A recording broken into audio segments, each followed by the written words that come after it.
Yeah, went on a little holiday to the Gold Coast. Beautiful trip. We were just chatting before we started, weren't we, about taking some ownership of your own kind of overall health. Obviously, we spoke about the busy period I had previously with the training academy, so I looked ahead of that, and with the move coming up later in the year, it's good to go and scope out like loads of places and stuff. And friend of the pod, Jack, took me to about 700 different coffee spots. Getting back with the caffeine addiction is worse than before. Yeah, but I was actually really good. Trained at like loads of different gyms. We'll get stuck into some gym culture stuff in a bit as well. Yeah, no, cool. It's funny, isn't it? How when you're in a place like this, we've spoken before about how good your routine can be, but you still need to break it because you get sick of something even if it's good. Like, even if you're achieving stuff, even if you're being efficient, you still need to like break normality. Yeah, I mean, at the end of the day, work is still work. Like, no matter where you live. Like, we're very lucky we live in what's considered a holiday destination, but in the place I work it's very stimulating all the time. Especially with like all the trouble in the Middle East at the minute, every like second person you talk to is from either like Qatar or Dubai or Abu Dhabi or wherever. They're all fleeing here because they see it as a safe haven, which most people would do. Do you know what I mean? So, the intensity of like the people here at the minute is quite high. Yeah, and even the intensity of the environment here is quite chaotic as well, which has potential to fry your nervous system. It's quite funny because you're in this place with all this nature and like supposed like tranquility, but then you don't often feel like that, do you? Because it's just like go, whether it's work, training. Even just making time to get out of that is good. Like, we've had a few trips out of just the area where we are that's like heavily populated now. Seems to be a lot of trouble at the minute in Bali with like rubbish and stuff in the south. There's rumours that China are going to come in and help with some like waste management system or really something like that. There's obviously loads of shit going on at the minute in the world, but me and Jack last night were looking into like where people actually get their fuel from, because like in Oz, obviously the fuel prices have gone through the roof. Yeah. It's pretty much like coming from America. Yeah. So it's just like the strait being closed is causing so much. Should we make this a geopolitical episode? That would be quite cool. That's another thing. I just keep force feeding myself depressing news as well. Yeah. I do like to try and keep up with what's going on, but that's another quick way to need a break from normality as well.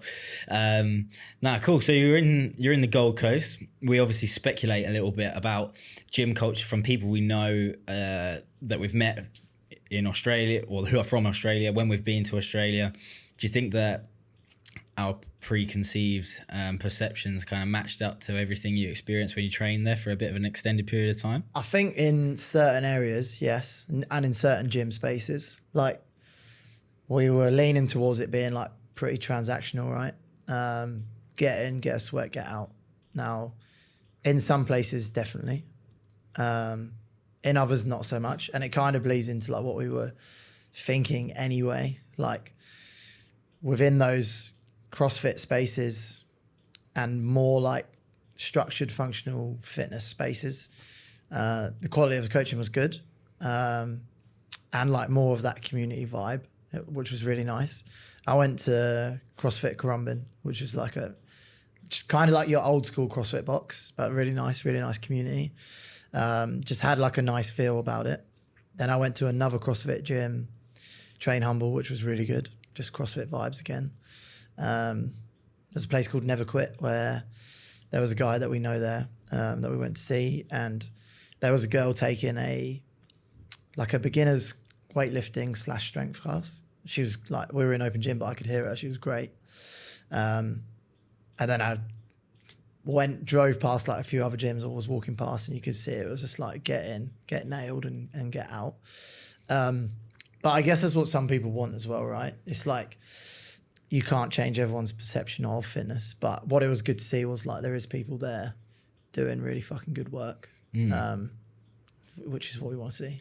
Yeah, I think because we're coaches and it's like a bit of our kind of craftsmanship, we're definitely leaning into like the technical and doing a good job, and like, you know, maybe just too far into that when there is positives of having almost a transactional vibe to it as well, because people are getting through the door, they're getting moving in a functional, shall we say, way, for lack of a better expression, and they're getting moving, they're getting some intensity, and then they're leaving. It's better than you know, probably stomping on a stairmaster for 15 minutes and not interacting with anyone. At least people have got a bit of like social around it as well, and it does the job, ticks the box for people. I mean, they could definitely be up to worse stuff, couldn't they? Yeah, 100%. Well, just one thing I love about there is like I'd go out at like 5 a.m. and it's just rammed everywhere. Just like people running, cycling. There was one guy and he must have been like in his 70s, like doing pads. Yeah. With a trainer. Like the beachfront was like there, and then you've got like the walkway and the run or the cycle route where everyone runs up and down. And then there's like, you know, like in Oz they have like the barbecues outside under the thing near the beach. Yeah. He's just like near that on the grass area, just like guy just doing pads at like 5:30 a.m. It was so good, just like so many people out and they just have that. I can't remember what someone else called it the other day. It's basically just like Oz is just like coffee shop, gym, beach. Yeah. That's it. It's like addiction. Yeah. It's literally just like, that's all it is, the Gold Coast. So good. Matches up to being a colony full of ex-prisoners. Literally. So, addiction utilised in a good way. Yeah. So I think the further up the Gold Coast you get, the addictions changes from like fitness into like real addiction. Nice. One more point on Gold Coast gym culture is crop t-shirts. What do you reckon? Yeah, fuck me. I went to one gym, and this is where it like changes that gym kind of culture. Like all the girls were like jacked, in really good shape, and the blokes in this one gym I went to. But they're like, the birds were like dolled up, like full face of makeup, like flared leggings, whatever is in at the minute. 3/4 lengths leggings are back in apparently. Don't ever buy a pair of them if you're a female listening to this. I thought we'd got rid of that middle-aged woman 3/4 length. I feel like vibe. Girls think they're not as bad as men wearing 3/4 length shorts, but they absolutely are. Yeah. Yeah, they're not back in fashion. And then all the blokes were like cropped vests, but not like box crop, like actual crop. So like showing belly button. Chains on, hats. Like absolutely jacked macho blokes. Yeah. Wearing the most questionable outfits ever. Do you see a bit of zesty fashion coming from Oz? from Oz, Yeah. from the old Australasians? Yeah. I don't know what it is. They got a lot to answer for. Yeah. Nah, we're only poking fun, but that is quite funny. Give it 6 months, I'll show you. Yeah, once that hair's grown out, yeah. You did come back with a bit of melanin and looking sufficiently more Aussie. People have said in the gym, I'm the only bloke that leaves Bali to get a tan. Yeah. That's true. I mean, someone's got to do it, I suppose. Yeah.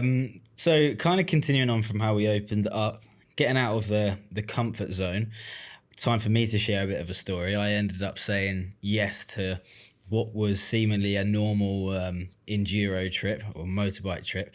Turns out it was a race. It was an event. Yeah, I haven't had time to catch up on this properly yet, so looking forward to hearing about it. Honestly, it was good fun. Saw one video. Yeah. No, it was good fun, but it was like straight into the like most intense stuff on the kind of circuit. All of the hard stuff was right at the start, which is quite funny. So no time to warm up or ease into it. But we'd come into the start line. There was like a full inflatable arch. There was girls that would walk over to you with like umbrellas, like you're in the pits. They'd take your picture, and then it was like 3, 2, 1, go. But it wasn't like super competitive. It was like a community like event type thing. But yeah, straight off over a jump was like a photo opportunity. I was like, fucking hell, I've never like hit hit a big jump or anything before. Hit it, whatever, through rivers, all sorts. So good. Yeah, came off once, which was to be expected, to be fair. Yeah. But so good because it just pushes you to do stuff which you're not really which you wouldn't normally egg yourself on to do yourself. Was with two other lads, but the most kind of taxing part of it was the travel up there. 3 hours to get up there in the morning. Left at 4:40 a.m. my house that was. Then we left at about 6:15. Where was the actual event? I think it's called Nereja. Oh, I can't really pronounce it very well. I'm not sure, but it's northwest of Bali on the road that connects Bali. That would connect Bali to Java, so that's where a lot of the traffic goes through. It's literally a straight road all the way up. So yeah, it was painful enough 3 hours up there. Then on the way back, we were obviously knackered as well. No shower, absolutely honking, covered in shit. And I was like, oh yeah, I'll drive to help split up the driving for the guy. It's like, yeah, sweet. Bearing in mind we're towing a trailer with 3 bikes on the back of it as well in a car, and the cars out here have like they're like 0.5 litres, I swear. They're just getting revved all the time to 100% of their ability because they've got no guts. And yeah, we're stuck behind trucks and stuff coming back from Java, and it was just so painful. It was unbelievable. Yeah. And you just don't have the power to overtake anything. But after driving for 10 minutes, I was just like, fuck, don't fucking swing out, hit anyone, or do anything stupid. And I'm just driving straight road and just bang. I'm like, fuck, what was that? They're like, no, it's a rock. And I can feel it, like everything swaying across the road. I'm like, no, it definitely wasn't. And obviously we're in Bali, so he had BBS rims on his car with like the conventional tyre that's been stretched over the rim. Right. So it's just blown up completely, an old tyre as well. So that added another hour onto the journey of getting that sorted. Luckily, it was quite easy to get sorted. He had a spare and stuff, but that just put the fear of God into me. I was already paying attention about everything that was going on. You're like hypersensitive to anything. Like people like up my arse, like flashing their lights and beeping and getting around me and stuff because they had the power to overtake the trucks in front as well. But I was like, a few times I'd swing out, have my foot down, and then just have to retreat back. So that was funny. Good, like the old Mr. Bean thing. When And that was a whole day definitely out of the comfort zone. But I've said before about the reason why I like doing that stuff, because it is so different and it's such a change in... Yeah, just mentally switch off. Yeah, such a change in stimulus from the norm. And not behind a laptop, not in the gym, not thinking about the gym, not doing any active recovery. You're out there covered in shit, just thinking about like getting from A to B, and it's pretty tiring physically as well, right? Yeah, it is. And like Louis took his brother for like a birthday present. Yeah. I think to the same place that you normally go to. Yeah. And I went and saw them the day after, and they were just like conked out on the sofa, knackered. It's just so different, isn't it? Yeah. And we've actually tracked our heart rates before as well. It's like a high rocks, like your heart rate stays so high for so long. Just less gay. Yeah, just considerably less gay. That was a joke. To be fair, we still don't squat below parallel. Well, the Indos do when they have a rest. But now on their fag rate. There's a good point in there about using your fitness, I think, because although like... I'd be dying as well, like because we're kind of going around in a 3 and we'd get to like a point where you might like get stuck and you might need help. Someone will get off and push you and you'll help the other boys and then they'll help you, sort of thing. So I'll be just as fucked as everyone else, like breathing hard. But then like I'll be like ready to carry on. I'd like lift the bike up and haul the bike out and they're just completely dying because obviously like Indo culture is like 2 packs of fags a day and like, you know, those boys...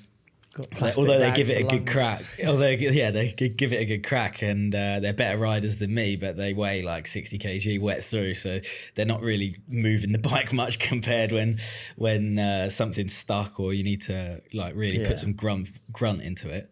It's amazing that they can even move their bikes. Yeah, they're so light. Yeah, there's a bit of tactical bike choice in there for them as well. But no, good fun across the board, to be honest. And be booking another one of them then. Yeah, on the 26th actually of this month, so that'll be good. So right off another day of training afterwards. Yeah, nice. It literally felt like I'd done a comp and I was hungover the next morning. So yeah, nice. So. I wanted to move on for the next topic to be kind of about seasons of busyness and business as well. Obviously, you were flat out before you went to Australia, and kind of made me think about like my busy periods and how that's been kind of up and down as well, and probably important for people to realize if they are coaches online, or probably for anyone as well, like just in general, whether it's life, you know, it can be peaks and troughs, and sometimes you just got to have your head down and accept it, but also like capitalize when it is dipping a bit. Like me, for example, normally my busy period for like clients coming on is not really the new year. It's normally after the open, when people realize, or like they've been exposed a little bit, and it's like, okay, now I'm going to make a change because it just makes sense. Obviously, most people that are doing CrossFit already have themselves in a good routine of training and doing stuff like that. It's like a technical change that needs to happen. But this year I was actually really busy in January, and then February and March were actually pretty quiet until the last few weeks of March, and then, well, I'll say probably last week of March, and then the start of April has been super, super busy again, and it's just shot up again. How do you find that with your coaching and work and dealing with like busy periods versus the dips? I think like having the understanding that does happen is first of all really important. I remember when we were both online and we were here, there was like a bit of a trend, weren't there? We would both get busy, then both get quiet, and then there's always going to be that peak, and then kind of a dip. In terms of like when I've been working just here, in the first year I worked here, there was like a bit of a holiday season kind of, but since after the first year, it's just been fucked the whole time. Don't know what it is. Tourism just seems to be booming here, doesn't it? A lot. Just on a steady incline, isn't it, all the time?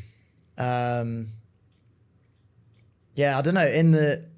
In my own online stuff, and PT, I've been busier now in the last 2 weeks. It's just weird. I didn't want to be busy before because I already had that course on, right? But now it's kind of coming at a nice time. But like you said, it's very like, just depends on what people want. Summer in most areas of the world is coming pretty soon. So I think that's probably why people want to get in shape, so to speak. I think it can be easy when you're trying to push things to be busy, obviously, to be successful in whatever you're doing. When you go through those dips, which are pretty natural for any industry, providing you are like doing something somewhat entrepreneurial, it can be easy to think you're doing something wrong when you hit the dips, and it's like you start racking your brain, you start going into like maybe not panic, but like everyone's probably been through it in the first, maybe their first year of business when it does go quiet, maybe they do panic a bit. You start racking your brain, and even like years and years into it, you still have like this kind of change of mindset where you're like, right, where can I push something, like where can I change some sort of metric or input in one area to get a slightly better outcome, which is kind of good as well because it keeps you on your toes and it keeps things like moving forwards. But yeah, sometimes, or so long as that's not detrimental to your mindset and overall kind of output. I remember a friend of the pod, John, was saying, he's like, that's one thing that he's noticed with business is like when it's good, it's good, and you just need to like take it as it comes. Likewise, when it's bad, you just got to try and be as kind of emotionless as possible when it comes to the ebbs and flows of business. Yeah, definitely. I think it's kind of good because it kickstarts people into pivot into something. But the more experience you have, that it's just a wave that kind of comes and goes. Yeah. You don't need to try and reinvent the wheel. Like, especially with coaching, I think people will try and pivot a lot, don't they?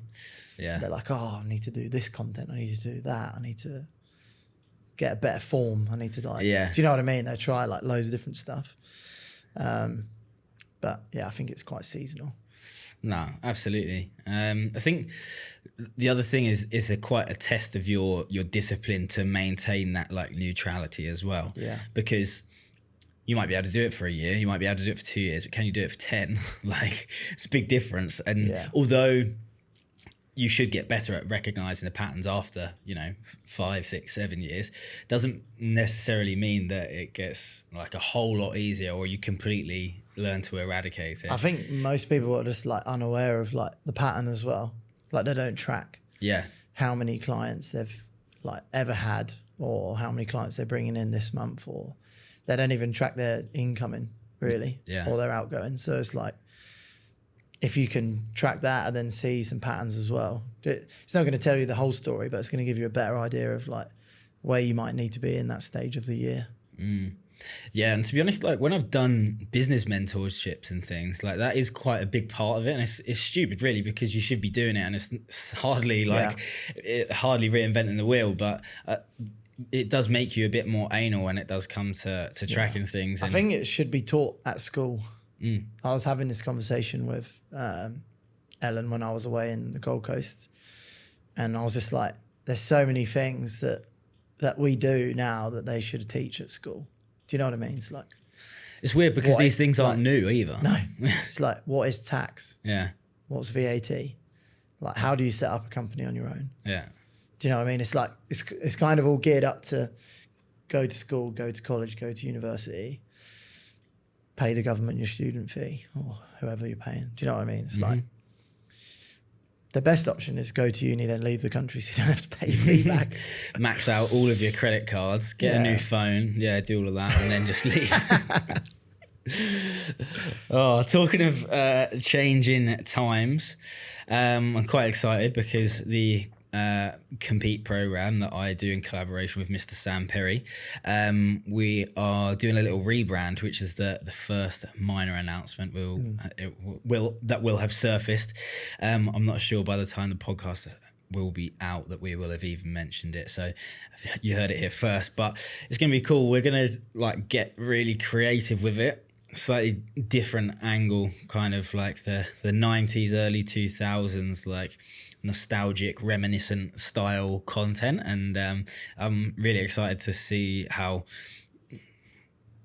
maintaining like the same high level of programming, like the same level of community, the same service effectively, like how creative we can be and just like building a brand the same way people have built like cult followings with Rad Global and I can't think of another example, maybe even Represent. The way they've got people to buy into their sport and people like that. Yeah. Try to build brands that way. Like they've got people to legitimately buy into like the new age of social media and to follow along the journey and want to be part of that. Obviously, you've still got the massive brands like Nike, Adidas, whatever that are just in that ecosystem and they're there to stay. But it's exciting to see the way people have done things and how like what sets them apart. So hopefully we can learn a little bit from from that world and try to implement that to CrossFit a little bit more. Yeah, that would be cool. I think there's space in CrossFit for a big brand to come in, or to grow. Like even Rad, like the newer Rads are not as popular. No, that's right. Yeah. As the old ones. That's not like just an opinion of mine. That's like we hear it all the time from people. They're like, we like the old shoe better than the new version. But they're going they're going heavy on the running route at the minute. Yeah. Maybe they'll bring out a new training shoe. But really there's not that many great training shoes out. Like me and you are rocking Adidas at the minute. Yeah, they are quite good to be fair, aren't they? They feel great, but I wouldn't want to do a run. No, that's right. Any distance in them, I don't think. No, they feel for training, they feel unreal. Yeah, they feel like exactly what they're designed for, like an indoor football or handball shoe, aren't they? And they're specials, which is handball, I think. Yeah. So they feel perfect for that, which is absolutely spot on for anything in the gym. Like you said, flat, like reactive, light. But yeah, running is that's another thing. Yeah. I have done a little bit, and it's not been the best. But yeah, I think you're right. Like Rad, I wonder if people just like the new thing as well. So what they did was great, man. Like the exclusivity. Do you know what I mean? It was always a drop and everyone was like, oh, I want it. Oh, they're sold out. Yeah. I wonder back in the day, it was just always the drop, wasn't it? Yeah. And then they were sold out. now people have access to it and they see people wearing them all the time. Maybe their popularity is going to fade as a result of that, because they don't have that scarcity anymore. Yeah, it's really interesting. Yeah, I think people do enjoy being on board with the rise of something, like the steady incline, because it feels like, I don't know, you're like almost somewhat rebellious by going with them. You're taking a chance, you're gambling, like, oh, this is the new thing. Yeah. So yeah, we just need to impregnate that mindset into our CrossFit like, programming. In terms of like product, what are you gonna have within that brand? Well, it's just going to be the group program that we collab to create. And the way that we do that is one person will take control of the programming entirely for a phase. Like, the other person's still there to bounce ideas off and they still have input, but ultimately that person is putting together the programming, and then the other person's responsible for getting back to the members, just, offering any extra support that's needed there. And then they are also responsible for the marketing side of things as well, which is obviously really handy when we're in the position like we are and where we've come from before as well. When you're on your own, when you're already doing your one-to-one coaching, which is your priority really, because it has to be, to find time to effectively program for a group program, interact with the members that you've got on there, and market it is fucking impossible. Like, although you might have complete control of your schedule and you work for yourself, that time just like disappears into thin air sometimes. It's definitely good to have, like, if you can both do both parts well, it's great to be able to like interchange that. Or like if you're in a team, work to each other's strengths. And I think that would be the goal, because that's what gives us that stability, is we can happily bring someone onto that, like, fully explain to them how we do things, what their role will be, and then it's like, right, execute that, and then we'll come back together again after a period of time without this constant pressure, where some people, when they employ people for like their one-to-one coaching, I think it takes away too much from their own sometimes, so it can be a little bit of a clash of interest sometimes, and then that person will be like, oh, how much is he paying you, or why can't I just do that for myself, and gets a little bit messy. But I think because we're clear on kind of where we stand with it, hopefully it'll make it easier to take the next steps. Definitely, it's good. Yeah, cool. Any final closing words for this little catch-up pod? Don't think so. Where can we get find Coach Macca crop tops from? Yeah, maybe I'll design some when I get to Oz later in the year. Extra long crop tops. I'm looking forward to making the move, but I'm still not sure where we're going to be. Everywhere I went, I was like, this is pretty fucking cool. So I've got to decide that at some point. One thing I'm looking to do over the rainy season, which kind of starts around October time in Bali and runs to about February, March, is get out for a few months. Just because it was doing my head in. You probably heard on the pod me moaning about humidity and not being able to sleep and all sorts of stuff. Yeah, I mean, it affects your training a lot. Yeah, 100%. And I think that change is going to be needed. Where are you looking at? Gold Coast, I think, is one of them. And then maybe South Africa as well.